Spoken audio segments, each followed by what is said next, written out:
মুসলমানদের খেল কালকে দেখবে কত লক্ষ মানুষ হয়, গোটা কলকাতা পর্যন্ত কালকে জাম হয়ে যাবে। আমি আজকে এসেছি, আজকে কলকাতা থেকে দেখলাম লরি বন্ধ করে দিয়েছে আগে থেকে বন্ধ করে চারিদিক ব্যারিকেড দিয়ে দিয়েছে, লরি ঢোকার কোনো খবর নাই, আজ নাই কাল নাই, কাল শেষ না হওয়া পর্যন্ত কোনো গাড়ি ঢুকবে। দোয়া করেন এই হুঙ্কার যেন আমাদের দেশের স্বৈরাচারী সরকার, জুলুমবাদ সরকার, আতঙ্কবাদ সরকার, এই কালা কানুন বাতিল করতে হবে। ওয়াকফ বোর্ডকে আমাদের কাছ থেকে আমাদের কাছে ফিরিয়ে দিতে হবে। এই ওয়াকফ বোর্ডের আইন আমরা মানছি না, জোরে বলুন মানছি না, মানবো না, আমরা মানবো না ইনশাআল্লাহ। এই স্লোগানে ইউটিউব চলছে, ইউটিউব ওটা ওয়ার্ল্ডে যাবে, বুঝতে পারছেন না পারেননি? আপনাদের যে স্লোগানটা এটা যাবে না ভাবছেন নাকি? এটাও চলে যাবে। আজকে আমি আপনাদেরকে শোনাই, এ জং মোদিজি আপনি লাগিয়েছেন, এ ঝামেলা, এ জং আপনি বাঁধিয়েছেন, এ জং আমরা ইনশাআল্লাহ শুধরাবই, শুধরাবই। বলুন ইনশাআল্লাহ, বলুন ইনশাআল্লাহ। তুমি যুদ্ধ শুরু করেছো, এই যুদ্ধ খতম করব মুসলমানেরা ইনশাআল্লাহ। তব শিকার প্রয়োজন হলে আমরা তো সেই জাত, কোন জাত? যে জাত বিবিকে বিয়ে করে দিয়ে চলে যেতে পারে জিহাদের ময়দানে। আমরা তো সেই জাত, আমরা সন্তানকে এতিম করে জিহাদের ময়দানে যেতে পারি। আমরা তো সেই জাত, কারা যারা নতুন বিবাহ করে বিবিকে বাসর ঘরে ফুল সজ্জায় রেখে দিয়ে জিহাদের ময়দানে জিহাদের জন্য গিয়ে গর্দান ঝুলিয়ে দিতে পারে, সেই জাত আমরা। প্রয়োজন হলে আমরা রক্ত দেব, কাফন বাঁধবো, কালা কানুনের আইনকে বাতিল করতেই হবে, করতে হবে। মোদি তোমাকে আমরা ছেড়ে দেব না। ভারতবর্ষ থেকে ইংরেজকে তাড়িয়েছিলাম, পশ্চিম বাংলা থেকে শুরু হয়েছিল। পশ্চিম বাংলার শেষ প্রান্ত মুর্শিদাবাদ জেলা, নবাব সিরাজউদ্দৌলা জেলা থেকে শুরু হয়েছিল। এই নবাব সিরাজউদ্দৌলা থেকে শুরু করি আমরা মোদিকে গদি থেকে সরাবই। বলুন ইনশাআল্লাহ, তোরে বলুন ইনশাআল্লাহ। ইংরেজকে যখন তাড়তে পেরেছি, মোদি তোমার মতন বেয়াদবকে আমরা ওই জাত থেকে নামিয়ে দিতে পারবো। এতে আমাদের তুমি কিছুই করতে পারবা না। তোমার বুলেট, তোমার বোমা, তোমার গুলি, তোমার প্রশাসন কত আছে বের করো। আমাদের 56 ইঞ্চি বডি তোমার সামনে খুলে দিব, তোমার যত গুলি আছে চালাও। তবে শিকার এই ওয়াকফ বোর্ডের আইন আমরা মানছি না, মানবো না। কালা কানুন বাতিল করতেই হবে, নচেতে আন্দোলন আমাদের বন্ধ হবে না। শিখ ভাইরা, শিখ ভাইরা কৃষি আন্দোলন করে, কৃষি আন্দোলনের আইন যখন ফিরিয়ে নিতে পেরেছে, আমাদের সঙ্গে যোগ দিয়েছে কৃষি ভাইয়েরা, আমাদের সঙ্গে যোগ দিয়েছে শিখ ভাইয়েরা, আমাদের সঙ্গে যোগ দিয়েছে হিন্দু ভাইয়েরা, আমাদের সঙ্গে যোগ দিয়েছে খ্রিস্টান ভাইয়েরা, আমাদের সঙ্গে যোগ দিয়েছে বুদ্ধ ভাইয়েরা। আজকে তারা আমাদের সঙ্গে সাথ দিয়ে তারা আন্দোলনে নেমে পড়েছে। আমাদেরকেও প্রয়োজন হলে মাজায় গামছা বেঁধে, মাথায় কাফন বেঁধে আমরাও লড়াইয়ের ময়দানে নামবো। বলুন ইনশাআল্লাহ। কিন্তু মুসলমান শান্তিপ্রিয় লোক, কোনো ক্ষতি করে নয়। আমাদের আন্দোলন হবে শান্তিপ্রিয় ভাবে, আমাদের আন্দোলন হবে রুলস মেনে, আমাদের আন্দোলন হবে বড়দের কথা অনুসারে। বুঝতে পারলেন না? পারলেন না? গত পরশুদিন জঙ্গিপুরে আন্দোলন হয়েছে, জানেন? আন্দোলনে কিছু আরএসএস মার্কা, বিজেপি, বজরং, তারা ওই মজলিসের ভিতরে ঢুকে গিয়ে পুলিশদেরকে ইট পাটকেল মেরে পুলিশের গাড়িকে পুড়িয়ে দিয়েছে। এর জন্য আমরা অতীত দুঃখিত, এর জন্য আমরা ব্যথাদায়ক, আমরা এটাকে খারাপ নজরে দেখছি, এটাকে আমরা ভালো নজরে দেখছি না। সুতরাং যারা ওই কাজ করেছে তার মধ্যে আজকে একটা বেরিয়ে গেছে, আজ বেরিয়ে গেছে একটা, বুঝতে পারলেন? এটা চক্রান্ত করেছিল কে, কারা করেছিল সেটা আজকে বেরিয়ে গেছে, দেখা গেছে আজকেই বেরিয়ে গেছে, একজনকে পাওয়া গেছে।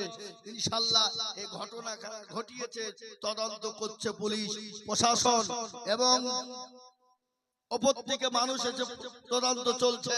ইনশাআল্লাহ যারা পুলিশের গাড়ি পুড়িয়েছে, পুলিশ কি পাটকেল মেরেছে, বেরিয়ে যাবে ইনশাআল্লাহ। বলুন ইনশাআল্লাহ। মুসলমান লড়াই অন্যায় ভাবে করে না, মুসলমান ন্যায় ভাবে অন্যায় লড়াই করে, করে না করে না, জোরে বলুন। আর এই লড়াই আমাদের বাপ দাদার সম্পত্তিকে রক্ষা করা লড়াই।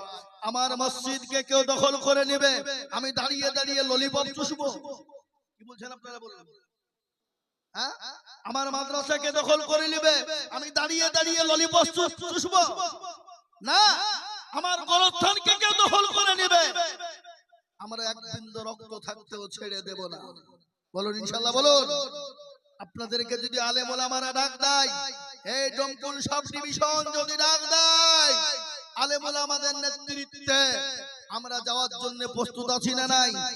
জোরে বলুন, আছি না নাই?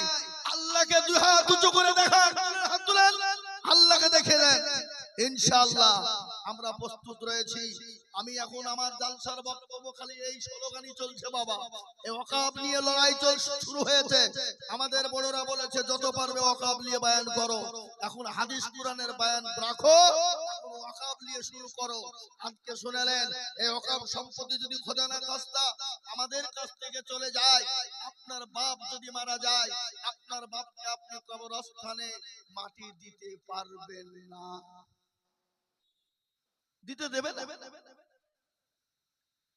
ভারতবর্ষের সবথেকে বড় ক্রিমিনাল হলো একজন, সে হলো উত্তর প্রদেশের মুখ্যমন্ত্রী, তার নাম হলো টাকলুজি যোগী আদিত্যনাথ নারায়ণ। সে হলো ভারতের সবথেকে বড় ক্রিমিনাল। সেই হারামখোর মুসলমানদের সম্পদ দেখে তারা লোভ সামলাতে পারছে না। মুসলমানরা আন্দোলন করছে, মনে হচ্ছে ওর বাপের টাকা, বলছে 2 লক্ষ টাকা করে জরিমানা হবে আন্দোলনের নামে। উত্তরপ্রদেশে আজ নেমে পড়েছে সবাই মিলে, তোর কত টাকা জরিমানা করবি, তোর বাপ কত টাকা দেখেছে, চালা গুলি, তো কত প্রশাসন তোর গুলি আছে।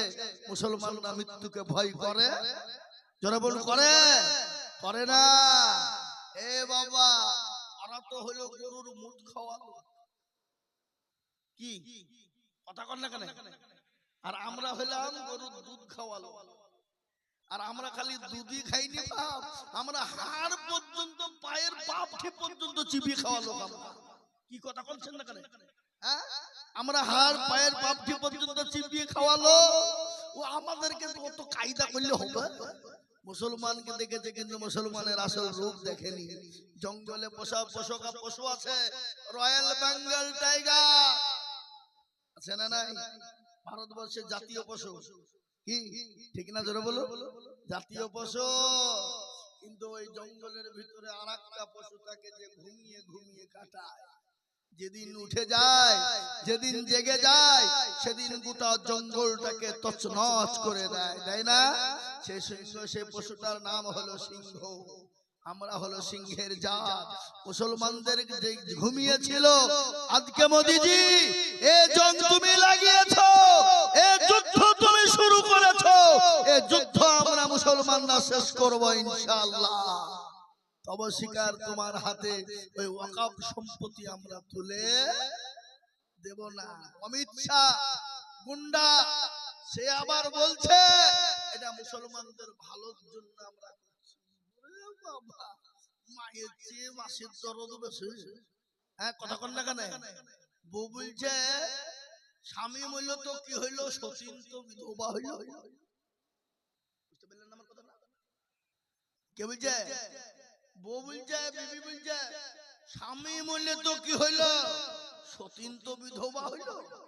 হ্যাঁ, এ বাপ, মুসলমান দরদি, ওরা মনে করছে মুসলমানদের মাথাতে গোবর ভরা আছে, তুমি যা বলবা, যেটা বলবা সেটা শুনে নিব আমরা। অত সহজ নয়। আমরা খালিদ বিন ওয়ালিদের উত্তরসূরি, আমরা হযরত আমির হামজার উত্তরসূরি, আমরা হলো হযরত ওমরের উত্তর। এই এই এই দুজনে একসাথে আচ্ছা যাও, আমরা সেই জাত। সুতরাং আমাদেরকে পিছু হাঁটানোর মতন ক্ষমতা কারো নাই। আল্লাহ আপনাকে আমাকে সকলকে সুবুদ্ধি দান করুন। এই আন্দোলন আমাদের চলছে চলবে, জোরে বলুন চলছে চলবে, একবার স্লোগান দিয়ে বলেন চলছে চলবে। সুতরাং এই ওয়াকফ সম্পত্তি আমরা ফিরে পেতে চাই।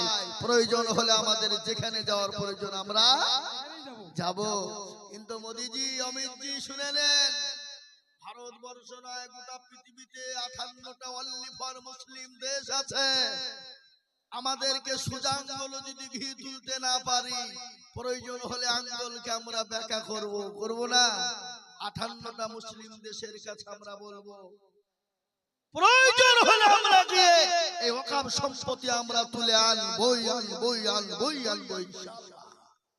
আগো যারা ইংরেজদেরকে তাড়িয়েছিল, 57,000 উলামার প্রাণ গিয়েছিল, আলেম উলামারা জান দিয়েছিল। দিল্লি থেকে লাহোর পর্যন্ত এমন কোন গাছ ছিল না যে আলেম উলামাদের গর্দান ঝোলানো ছিল না। তারা লড়াই করে ভারতকে স্বাধীন করেছিল। প্রয়োজন হলে আবার রক্ত দিয়ে লড়াই করে এই ভারতের মাটিকে আবার আমরা স্বাধীন করব। বলুন ইনশাআল্লাহ, জোরে বলুন ইনশাআল্লাহ। আমরা মুসলমান শান্তিপ্রিয় লোক, ভারতবর্ষের জমিনে ভাই বলছি প্যান্ডেলের মালিক, বলছি প্যান্ডেলের মালিক আপনি মেয়েদের ওখানে যান তো, চট লাগবে। প্যান্ডেলের মালিক বলছি, প্যান্ডেলের মালিক ভাই আপনি মেয়েদের প্যান্ডেলে যান, ওখানে চট শর্ট আছে, চট একটু দিয়ে দেন, চট খুব শর্ট আছে ওখানে। আমি আপনাদেরকে বলতে চাই, ভারতবর্ষের জমিনে 800 বছর রাজত্ব করেছিল মুসলমান। কোনদিন কোন জাতিকে আঘাত করেনি, কোন ধর্মাবলম্বীকে আঘাত করেনি, কোন অন্য জাতির গায়ে আঘাত করেনি। কোন মন্দির, মসজিদ, মারকাজ, কোন মন্দির, গির্জা, আপনার গুরুদুয়ার, কোন জায়গা মুসলমানরা ভাঙেনি। আজকে দুদিনের চেয়ারে বসে তুমি মসজিদে বুলডোজার চালাও, তুমি আল্লাহর ঘরের সঙ্গে পাল্লা দাও। তুমি আজকে ওয়াকফ সম্পত্তিতে হাত দাওনি, তুমি ইসলামে হাত দিয়েছো, তুমি ইসলামে হাত দাওনি, তুমি আল্লাহর সঙ্গে যুদ্ধ ঘোষণা করেছো। সুতরাং তুমি তৈরি থাকো। নমরুদ আল্লাহর সঙ্গে যুদ্ধ ঘোষণা করেছিল, নমরুদকে আল্লাহ পৃথিবী থেকে ধসিয়ে দিয়েছে। তোমার মতো নমরুদকে আল্লাহ ধ্বংস করে দিতে সময় লাগবে না। কোন ফায়াকুন হয়ে যাবে। হবে না হবে না, জোরে বলুন, হবে না হবে না, হবে। আল্লাহ বললেন মানুষকে ছাড় দিই কিন্তু ছেড়ে দিই না। আল্লাহ আমাদের পাশে আছেন, আল্লাহ আমাদের পাশে আছেন। বদরের প্রান্তে 313 জন সাহাবাকে নিয়ে সাহাবায়ে কেরামরা বললেন, ওগো আল্লাহর রাসূল, লক্ষ লক্ষ কাফের, তাদের সঙ্গে আমরা কি করে উঠে দাঁড়াবো? নবী বললেন কোনো চিন্তা করবে না, ও সাহাবারা কোনো চিন্তা করবে না, আল্লাহ রাব্বুল আলামিন আমাদের পাশে আছে। সাহাবায়ে কেরামরা ময়দানে নেমে গেলেন। সমস্ত সাহাবারা আল্লাহু আকবার বলে নারায়ে তাকবীরের ধ্বনি দিয়ে যখন ময়দানে নেমে গেলেন, 313 জন সাহাবা আর লক্ষ লক্ষ কাফেরের মোকাবেলা করবে। ফেরেশতা দিয়ে আল্লাহ বললেন, নবী গো, মাথাটা আপনি উঁচু করুন, চোখের পানিটুকুন মুছে ফেলুন। নবী, আমি আপনার চোখের পানি দেখতে চাই না। ওগো নবী, আপনি জিহাদের ময়দানে নেমে যান। 313 জন সাহাবাকে নিয়ে নবী দাঁড়িয়ে গেলেন জিহাদের ময়দানে। লক্ষ লক্ষ কাফের বেঈমান মুশরিক ইহুদি যত ছিল ময়দান ছেড়ে তারা পালিয়ে গেল। বিবিরা বলল, হারে কাপুরুষের দল, সামান্য 313 জন মুসলমানদের ভয়ে ময়দান ছেড়ে তোমরা পালিয়ে যাও। তোমাদের মতন কাপুরুষ তোমরা হাতে চুরি পরোয়ার শাড়ি পরে বাড়ির ভিতরে তোমরা বসে থাকো। সেই দিন বলেছিল বিবিরা, কি বলবো শোনো। ময়দানের মধ্যে যখন চলে গেলাম, জাহাদের ময়দান, জাহাজ শুরু হয়ে গেল। ময়দানের যেদিকে তাকাই শুধু সাদা কাপড় আর সাদা কাপড়। জোরে বলো সুবহানাল্লাহ। আল্লাহ বলেন, নবী গো, আপনি কোনো টেনশন করবেন না। 1000, 2000, 5000 পর্যন্ত ফেরেশতা লাগলে আজকে কাফের বেঈমানদের দুনিয়া থেকে বরবাদ করে দেব, ধ্বংস করে দিব। এ মুসলমান, 313 জন সাহাবাকে নিয়ে কাফের বেঈমানদের মোকাবেলা করেছিল। আজকে গোটা পৃথিবীতে 58টা অনলি ফর মুসলিম দেশ আছে, গোটা পৃথিবী জুড়ে 200 কোটির উপরে মুসলমান রয়েছে। আমরা মুসলমান আল্লাহর প্রেমিক হয়ে যায়, আল্লাহর দ্বীনওয়ালা হয়ে যায়, মসজিদমুখী হয়ে যায়, দ্বীনমুখী হয়ে যায়, ঈমানমুখী হয়ে যায়, কোরআনমুখী হয়ে যায়, আল্লাহওয়ালা হয়ে যায়, দ্বীনওয়ালা হয়ে যায়। আল্লাহর তরফ থেকে আমাদের জন্য মাদাদ আসবে, আসবে না? আমরা তো সেই মুসলমান, কোন মুসলমান হাওয়ার গাড়ি হাওয়ায় চলে, তেলের গাড়ি তেলে চলে, বিনা তেলে চালাই গাড়ি নবী সুলাইমান। আমরা তো সেই মুসলমান, আমরা সেই মুসলমান লাই, জোরে বলুন না কেন? হ্যাঁ মুসলমান দরদি, কিন্তু আমাদের ভিতরে কিছু দোষ আছে না নাই? জোরে বলুন। দোষ নাই? এটা জালসা, দিনী মজলিস, দিনী কুরআনি মাজমা আছে না? কিন্তু জালসার দিনে আমরা অনেকে আপনার বাজারে ঘাটে সময় দিই, কিন্তু জালসার মজলিস আসতে মন চাই না। এটা তো হলো আল্লাহ কোরআনে পাকের মধ্যে ঘোষণা করে দিয়ে বললেন, ওয়ামা খালাকুতুল জিন্না ওয়াল ইনসা ইল্লা লিয়াবুদুন। আল্লাহ বলে, বান্দারে আমি তোমাদেরকে দুনিয়া জমিনে বানিয়েছি আমার ইবাদত করবা, আমার বন্দেগী করবা, আমার আইন কানুন মানবা, আমার বিধানের উপর চলবা। হে বান্দা, আমি তোমাকে দুনিয়া জমিনে বানাইলাম, কিন্তু বান্দা যদি তুমি আমার হুকুম, আমার আইন, আমার কানুনের উপরে চলো, আমি আল্লাহ আমি তোমাকে চতুর্দিক থেকে হেফাজত করো। কিন্তু বাপ, আমরা মুসলমান নামাজ পড়ি, কথা কন, এই রমজান মাস গেল, আপনাদের রমজান মাস হয়নি? কি গো হয়নি? এই রোজার মাস গেল, মসজিদ ভর্তি, রোজা শেষ হয়ে গেল, কোনো বাটার আর কোনো পাত্তা নাই আছে।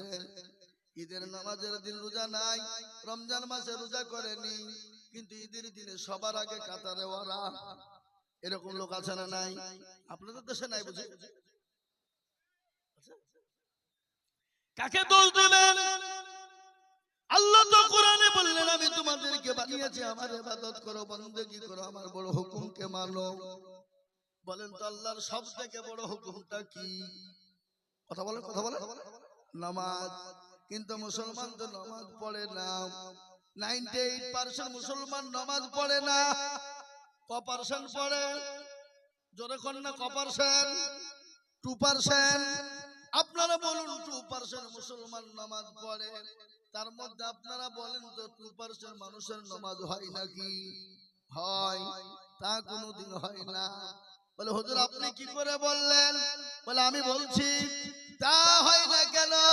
কোন রকম 1% মুসলমানের নামাজ হয়, আর 1% মুসলমানের নামাজ হয় না। বলে হুজুর আপনি কি করে বললেন? বলে আমি বলি, অনেক মুরব্বি হয়ে গেছে, দাড়ি পেকে গেছে, চুল পেকে গেছে, চোখে নরম হয়ে গেছে, কিন্তু চাচা 20 বছর ধরে নামাজ পড়ে, আপনাকে এত জানে না, দুরূদ শরীফ জানে না, দোয়া কুনুত জানে না, দোয়া মাসুরা জানে না, দোয়া সানা জানে না, এরকম মুসলমান আছে না নাই? 20 বছর ধরে নামাজ পড়ে জানেন না। আমি এমন মুসলমান আছি না তাই না কুল, দেখা যায় তার মধ্যে 20টা ভুল আছে না গো? কথা কন না এখানে। এরা কোনোদিন শিখে না। বলে না মৌলানা আব্বাস সাহেব, আপনি তো আমাদের দেশের মৌলবি, আপনি তো আমাদের দেশের ইমাম, হুজুর একটু আমাদেরকে কোরআনটা ঠিক করে দেন, সূরা গালা ঠিক করে দেন, আত্তাহিয়াতু ঠিক করে দেন, তো কোনটা ঠিক করে দেন। জীবন ইমাম সাহেবকে বলে না। বলে গো, কেন বলে না? কারণ তো হলো একটা, আমাদের নামাজে সালাম ফিরতে দেরি, আর তাড়াতাড়ি করে মসজিদ থেকে বেরিয়ে চায়ের দোকানে যেতে দেরি না। ইমামের কাছে শিখে না। বলে ইমাম যদি বাইচাল